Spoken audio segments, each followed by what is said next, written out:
Halo pemirsa TVR Parlemen dimanapun Anda berada, berjumpa lagi dalam program TVR 17 bersama saya Zia Wilbar. Tepat pukul 17 waktu Indonesia Barat, kami hadirkan kepada Anda sejumlah informasi paling baru dan menarik seputar kinerja dan kegiatan DPR RI yang telah disajikan oleh redaksi TVR Parlemen. Pemirsa TVR Parlemen, inilah TVR 17 selengkapnya.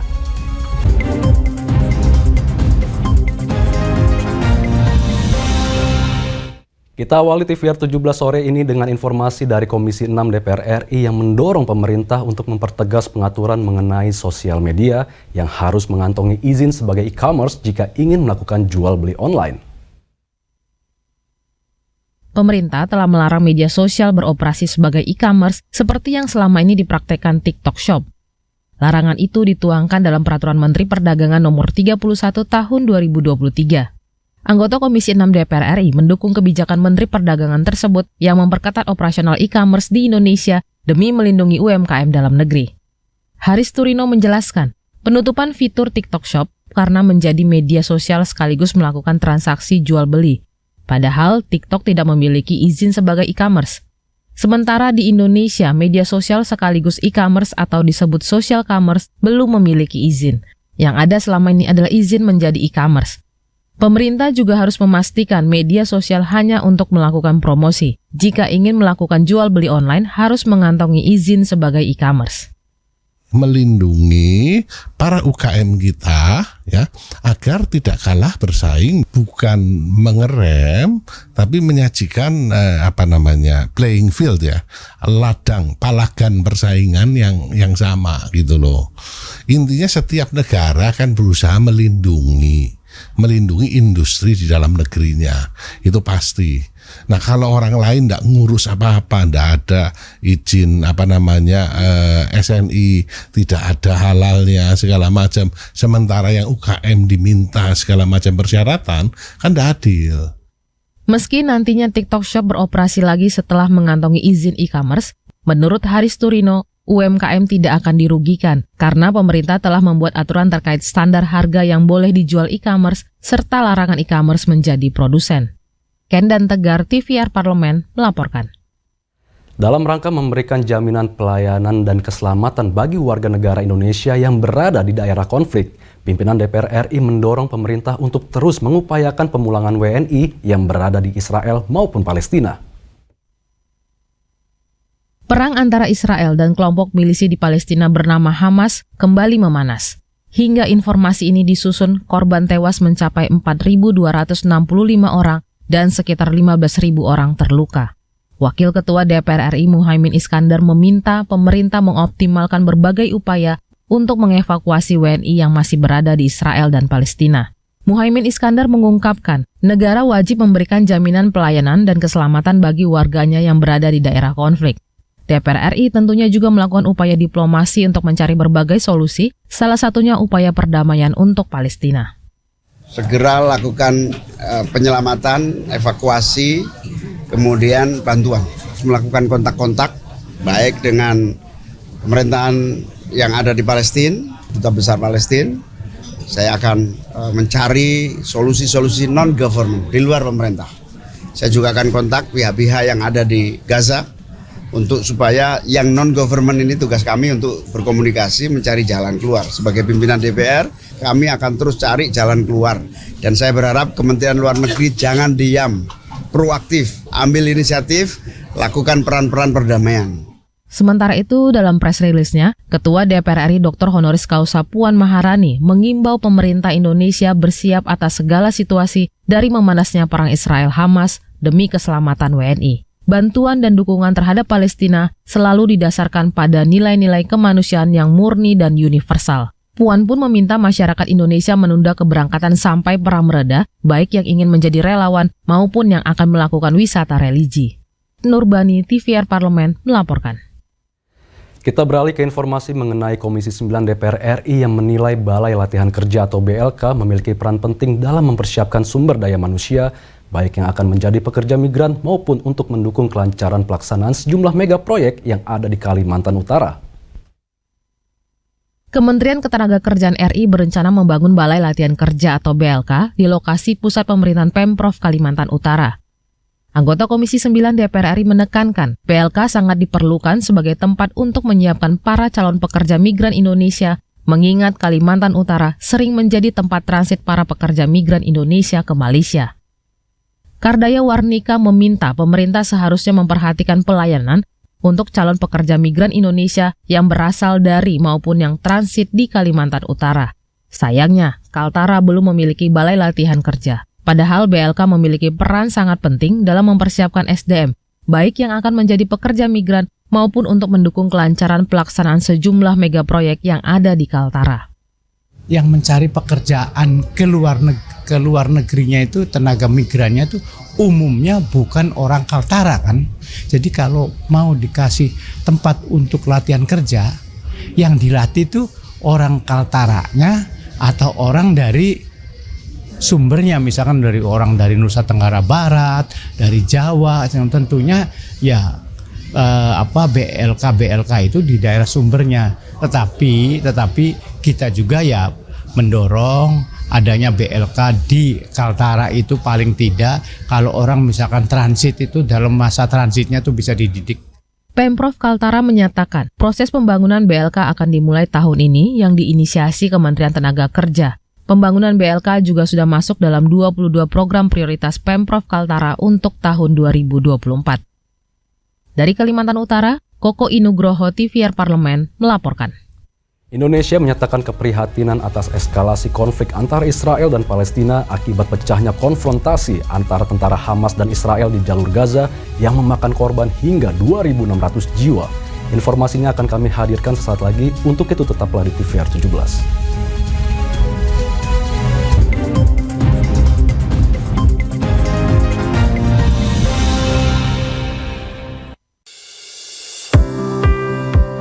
Mengenal tugas dan fungsi DPR RI.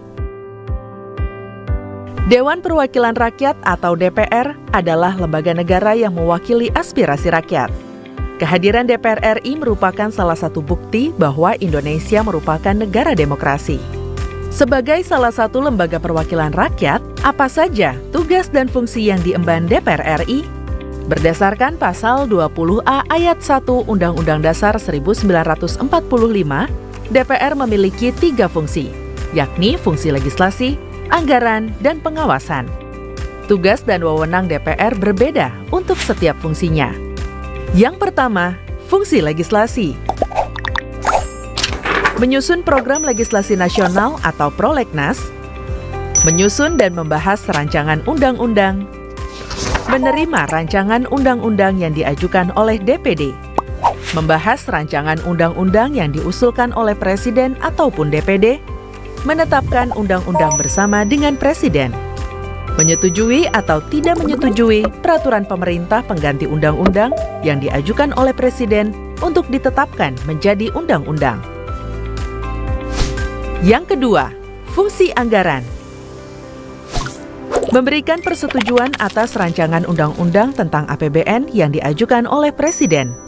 Memberikan persetujuan terhadap pemindah-tanganan aset negara maupun terhadap perjanjian yang berdampak luas bagi kehidupan rakyat yang terkait dengan beban keuangan negara. Menindaklanjuti hasil pemeriksaan atas pengelolaan dan tanggung jawab keuangan negara yang disampaikan oleh BPK. Memperhatikan pertimbangan DPD atas rancangan undang-undang tentang APBN dan rancangan undang-undang terkait pajak, pendidikan, dan agama. Yang ketiga, fungsi pengawasan.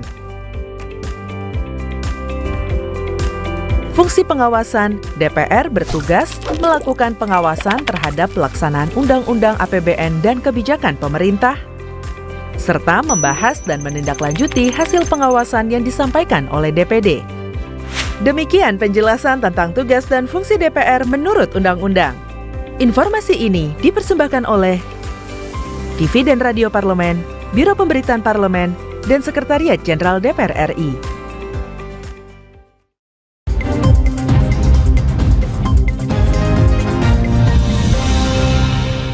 Kembali di TVR 17. Dalam setiap pertemuan Parlemen Internasional, DPR RI selalu bersuara lantang dan memperjuangkan perdamaian dunia termasuk penyelesaian konflik di Gaza maupun kemerdekaan rakyat Palestina. Pada G20 Parliamentary Speaker Summit atau P20 ke-9 yang digelar di India, DPR RI menyampaikan keberatan dalam joint statement karena tidak disinggung mengenai isu perdamaian Palestina. Untuk mengetahui informasi selengkapnya, mari kita simak laporan mendalam yang telah dihimpun oleh tim redaksi TVR Parlemen dalam segmen Editorial Parlemen berikut ini.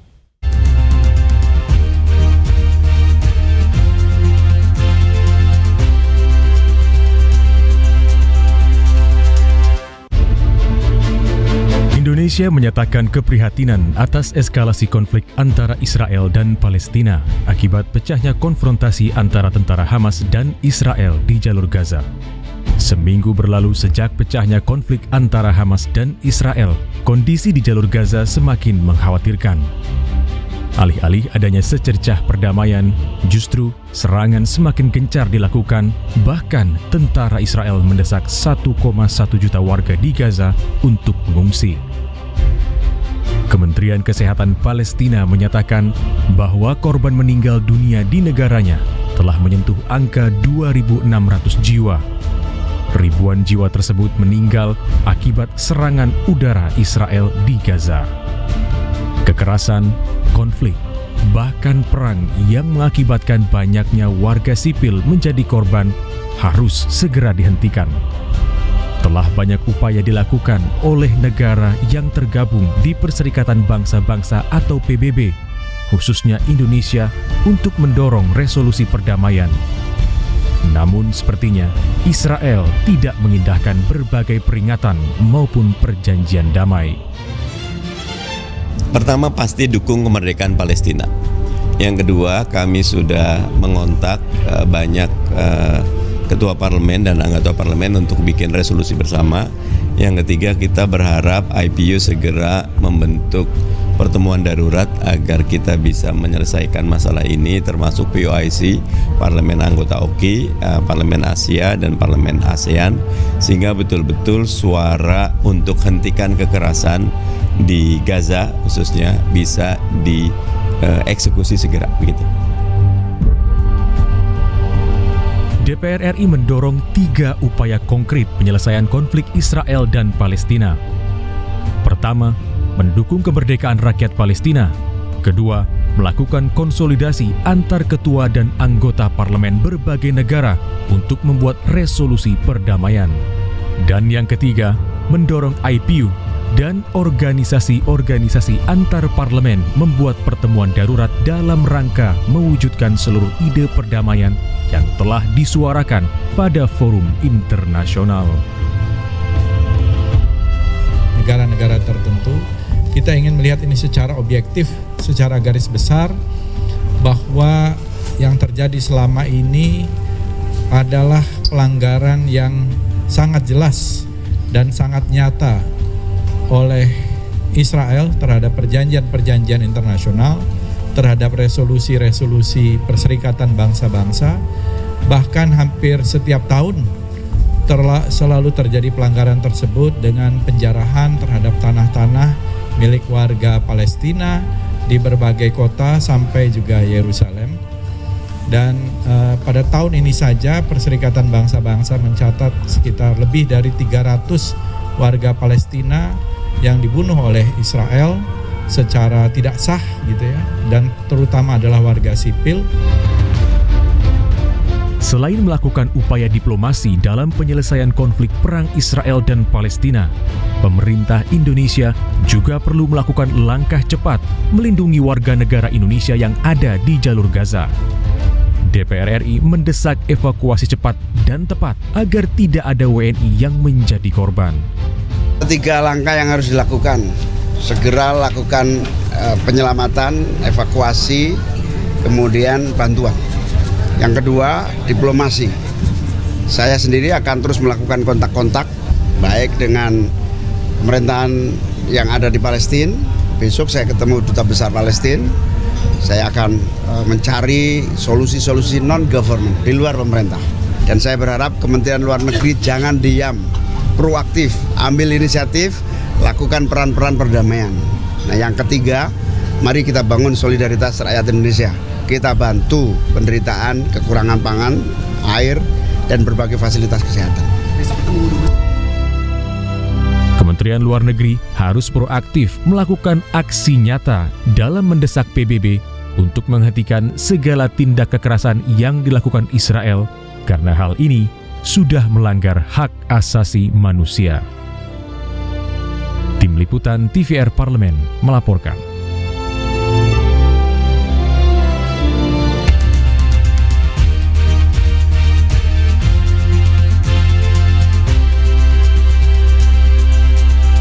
Komisi 6 DPR RI meminta Kementerian Perdagangan untuk mengantisipasi kenaikan harga beras guna menjaga kestabilan harga bahan pokok lainnya. Saksikan informasi selengkapnya. Untuk itu jangan kemana-mana, tetaplah bersama kami di TVR 17.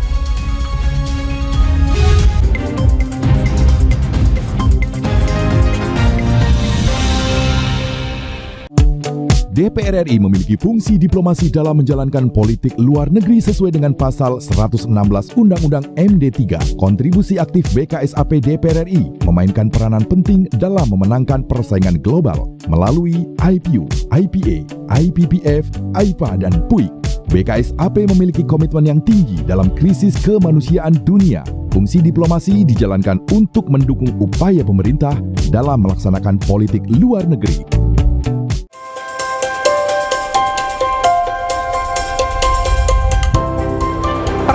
Dalam sejarah Indonesia, tahun 2024 kita mengadakan pemilu serentak, legislatif dan eksekutif baik di tingkat pusat maupun daerah. Catat waktunya, Rabu 14 Februari 2024. Untuk pemilihan legislatif, Anda akan memilih anggota DPD, anggota DPR, anggota DPRD Provinsi, dan anggota DPRD Kabupaten atau Kota. Selain pemilu legislatif, Anda juga akan memilih presiden dan wakil presiden loh pemirsa. Di bulan November, tepatnya Rabu 27 November 2024, juga akan diadakan pemilihan kepala daerah atau pilkada serentak. Dalam pilkada nanti, Anda akan memilih gubernur dan wakil gubernur, bupati dan wakil bupati, serta wali kota dan wakil wali kota. Nah, pemirsa sudah tahu kan waktunya? Kini saatnya Anda untuk mempersiapkan diri. Kenali calon-calon wakil rakyat dan pemimpin Anda dengan baik.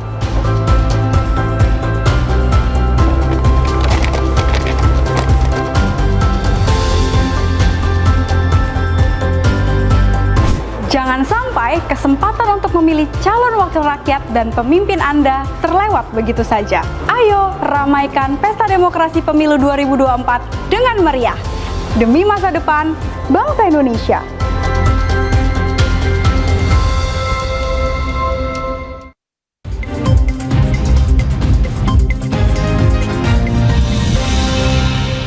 Kembali di TVR 17, pemirsa, harga beras di tanah air terus mengalami kenaikan.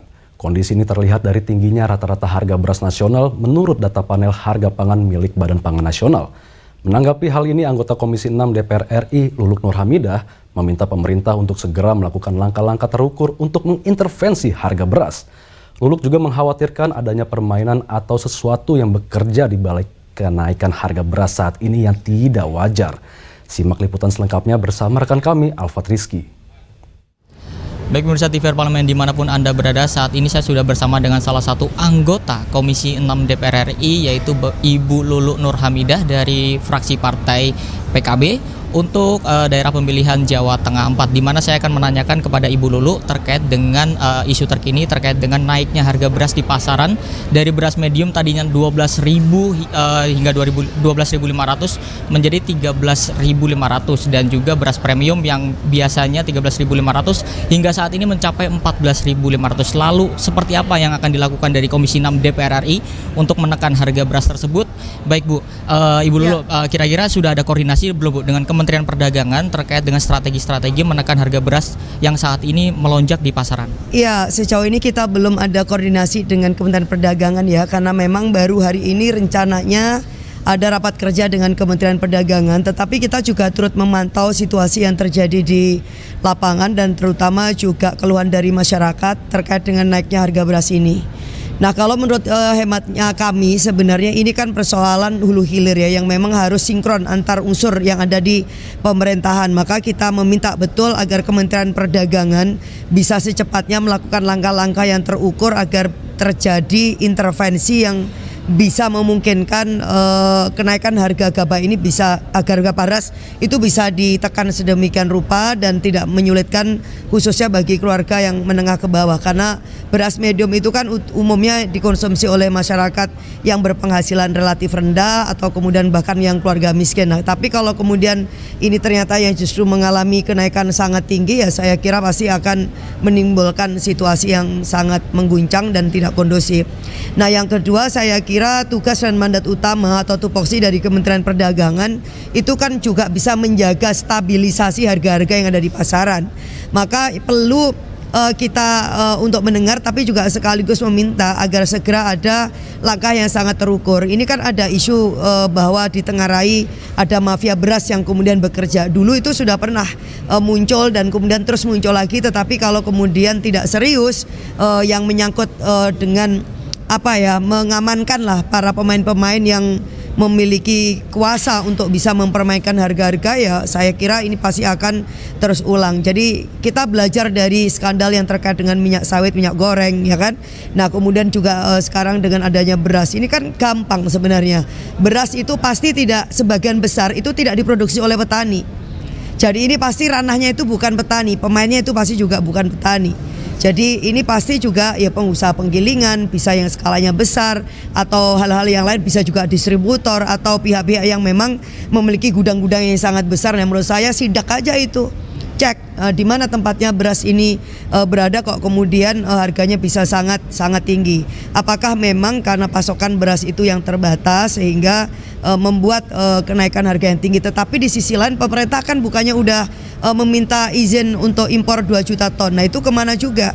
Kalau misalkan ini untuk cadangan pangan nasional, tetapi ketika terjadi lonjakan harga yang sangat tinggi, ya pasti perlu misalkan operasi pasar untuk melakukan stabilisasi. Nah, ini kenapa tidak segera dilakukan, terutama di kantong-kantong di mana di Tenggarai ada harga yang sangat tinggi dan di luar kewajaran. Nah, yang kedua menurut saya harus ada tindakan dan penindakan. Kalau memang benar seperti dugaan orang ini ada mafia beras itu yang bekerja mengambil keuntungan, nah apalagi kemudian juga kartel itu kan yang dia bukan hanya menguasai sektor hilir sebenarnya fenomenanya, tetapi kartel ini dan juga mafia ini mereka juga menguasai di sektor hulu sekarang. Jadi mereka itu udah tebas gabah dari sejak di sawah gitu kan, bersama dengan para middleman yang lain misalnya dengan tengkulak, dan kemudian mereka juga punya penggilingan yang sangat besar. Nah, ini kan sangat rawan dengan penguasaan atas kontrol dan juga distribusi beras yang ada di pasaran. Nah, kita itu udah sempat mengingatkan, saya juga udah sempat mengingatkan juga kepada Bulog. Nah, menurut saya Kemendak dan kemudian juga Bulog dan juga ID Food ya penting untuk segera melakukan konsolidasi untuk mengatasi ini, termasuk juga Badan Pangan Nasional. Karena Badan Pangan Nasional ini saya harapkan ini lembaganya itu bergigi gitu loh ya, jadi harus garang. Kalau memang di Tenggarai ada hal yang menyimpang ya harus saja sikat kalau memang benar ada mafia. Karena kalau kemudian Badan Pangan ini relatif lembek gitu ya pergerakannya, ya nyatanya bisa kita kecolongan terus gitu loh. Karena apa? Setiap perubahan harga yang sangat besar gitu, yang harus kita bayangkan itu ini kali berapa sebenarnya kelipatan keuntungan yang didapatkan oleh pihak-pihak yang ya kita anggap nggak merah putih lah. Assalamualaikum. Terima kasih Bu Lulu dan pemirsa TVR Parlemen. Itulah bincang-bincang saya dengan salah satu anggota Komisi 6 DPR RI, di mana tadi Ibu Lulu menyampaikan pemerintah harus serius dalam menangani kenaikan harga beras ini dari hulu hingga ke hilir. Dan tadi Ibu Lulu meminta juga pemerintah dapat menindak tegas terkait dengan oknum-oknum yang bermain dalam hal adanya kenaikan beras di pasaran saat ini. Pemirsa, terima kasih atas perhatian Anda. Saya Alfat Rizky, kembali ke studio. Selanjutnya pemirsa, apa saja yang menjadi topik perbincangan di media online pada hari ini? Usai jeda, tetaplah di TVR 17. Mengenal tugas dan fungsi DPR RI. Dewan Perwakilan Rakyat atau DPR adalah lembaga negara yang mewakili aspirasi rakyat. Kehadiran DPR RI merupakan salah satu bukti bahwa Indonesia merupakan negara demokrasi. Sebagai salah satu lembaga perwakilan rakyat, apa saja tugas dan fungsi yang diemban DPR RI? Berdasarkan pasal 20A ayat 1 Undang-Undang Dasar 1945, DPR memiliki 3 fungsi, yakni fungsi legislasi, anggaran, dan pengawasan. Tugas dan wewenang DPR berbeda untuk setiap fungsinya. Yang pertama, fungsi legislasi. Menyusun program legislasi nasional atau prolegnas, menyusun dan membahas rancangan undang-undang, menerima rancangan undang-undang yang diajukan oleh DPD, membahas rancangan undang-undang yang diusulkan oleh Presiden ataupun DPD, menetapkan undang-undang bersama dengan Presiden, menyetujui atau tidak menyetujui peraturan pemerintah pengganti undang-undang yang diajukan oleh Presiden untuk ditetapkan menjadi undang-undang. Yang kedua, fungsi anggaran. Memberikan persetujuan atas rancangan undang-undang tentang APBN yang diajukan oleh Presiden. Memberikan persetujuan terhadap pemindahtanganan aset negara maupun terhadap perjanjian yang berdampak luas bagi kehidupan rakyat yang terkait dengan beban keuangan negara. Menindaklanjuti hasil pemeriksaan atas pengelolaan dan tanggung jawab keuangan negara yang disampaikan oleh BPK. Memperhatikan pertimbangan DPD atas rancangan undang-undang tentang APBN dan rancangan undang-undang terkait pajak, pendidikan, dan agama. Yang ketiga, fungsi pengawasan. Fungsi pengawasan, DPR bertugas melakukan pengawasan terhadap pelaksanaan Undang-Undang APBN dan kebijakan pemerintah, serta membahas dan menindaklanjuti hasil pengawasan yang disampaikan oleh DPD. Demikian penjelasan tentang tugas dan fungsi DPR menurut Undang-Undang. Informasi ini dipersembahkan oleh TV dan Radio Parlemen, Biro Pemberitaan Parlemen, dan Sekretariat Jenderal DPR RI.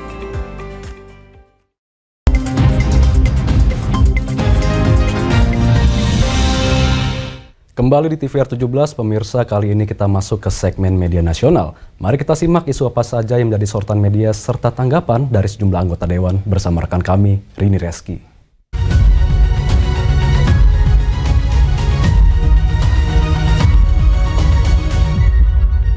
Baik, terima kasih Zia Ulbar, dan pemirsa, berjumpa lagi bersama saya Rini Reski. Di sini saya membawakan berita media online, dan di sini mengenai Ketua DPR RI yang berpesan pemerintah harus mengawasi evakuasi WNI di Israel Palestina. Kita lihat ke layar kaca, pemirsa. Baik, di sini Ketua DPR RI yaitu Dr. Honoris Causa Puan Maharani mengingatkan pemerintah untuk sigap dan juga mengoptimalkan proses evakuasi warga negara Indonesia yang masih berada di Israel dan juga Palestina dengan segala kendala yang ada di lapangan tentunya. Di sini negara wajib memberikan jaminan pelayanan dan juga keselamatan bagi warganya yang berada di daerah konflik. Di sini pemirsa, Puan Maharani mengingatkan pemerintah untuk menyiapkan skenario terburuk, yaitu evakuasi WNI di wilayah tersebut, khususnya mereka yang berada di jalur Gaza. Tentunya selain itu, masyarakat Indonesia dihimbau untuk menunda perjalanan ke wilayah konflik Israel dan juga Palestina sampai perang mereda, baik perjalanan sebagai relawan ataupun wisata religi. Kita beralih ke berita selanjutnya, pemirsa, yang menjadi headline di media online pada hari ini juga mengenai perlunya kolaborasi dan juga utamakan kearifan lokal dalam penyelesaian konflik Rempang. Kita lihat kembali di layar kaca. Baik, di sini berkomentar anggota Komisi 3 DPR RI yaitu Arteria Dahlan yang menilai proses pengamanan Polda atas kawasan investasi Rempang Eco City di Kota Batam sudah berjalan sesuai dengan prosedur. Tentunya di sini Arteria meminta aparat penegak hukum untuk mempercepat proses penyelesaian permasalahan Rempang. Dan formula terbaik dibutuhkan dalam penyelesaian persoalan Rempang dan bukan lagi saatnya mencari siapa yang salah untuk masalah Rempang tersebut, pemirsa. Di sini Arteria juga memberikan kepercayaan penuh kepada semua pihak yang tengah bekerja untuk melaksanakan fungsi-fungsi penyelesaian yang terbaik. Karena selain itu nih pemirsa, pihaknya juga memastikan proses penyelesaian berjalan secara tepat berkearifan lokal, dan juga transparan dan juga akuntabel pastinya. Dengan fokus kepada kepentingan rakyat dan komitmen yang kuat terhadap nilai-nilai kemanusiaan sehingga tidak ada pihak-pihak yang dirugikan atas masalah Rempang tersebut. Baik pemirsa, itu tadi headline di media online pada hari ini yang saya sampaikan terkait dengan Ketua DPR RI yang berpesan pemerintah harus terus mengawasi evakuasi WNI di Israel Palestina serta perlunya kolaborasi dan juga utamakan kearifan lokal dalam penyelesaian konflik Rempang. Sekian dari saya Rina Reski, kembali ke rekan Ziad. Terima kasih, selamat sore.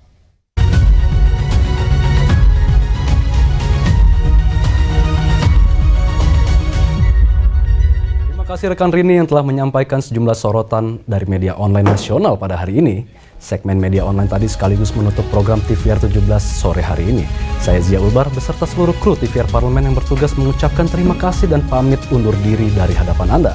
TVR Parlemen, referensi Indonesia.